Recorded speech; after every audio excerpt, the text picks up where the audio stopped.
અહીં આપેલ આકૃતિમાંથી આપણને પ્રશ્ન ચીડવાનો નંબર શોધવાનો છે। તો અહીં જે પ્રશ્ન આપ્યો છે એમાં આપણે આ કોલમ પ્રમાણે ગણતરી કરીશું। સૌપ્રથમ કેટલા લઈએ? કોલમમાં 9 આપે છે, પછી 5 આપે, અહીંયા 5 અને 9।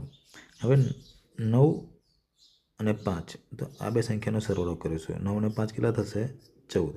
એમાંથી આ જે ત્રીજી સંખ્યા છે એ શું કરીશું? બાદ કરીશું। તો 14 - 5 કેટલા મળશે આપણને?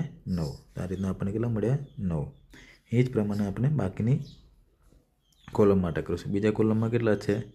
17। એના પછી કેટલા છે? 4। તો બેનો સરવાળો કર્યો એટલે આપણને મળશે 21। 21માંથી આ 4 શું કરીશું? બાદ કરીશું। આપણને કેટલા મળશે? 17। ઓકે, તો આ બીજા માટે પણ મળી ગયા 17। હવે રહી છેલ્લી સંખ્યા। હવે છેલ્લી સંખ્યામાં જવાબ કેટલો આવે છે? તો જવાબ આપણે આપી દીધો છે 8। તો હવે જુઓ, સૌપ્રથમ 16 + 8 આ બે સંખ્યાનો સરવાળો કર્યો, કેટલા મળ્યા? 24। હવે આપણે 8 છે તો 24માંથી કેટલા બાદ કરીએ તો 8 મળે?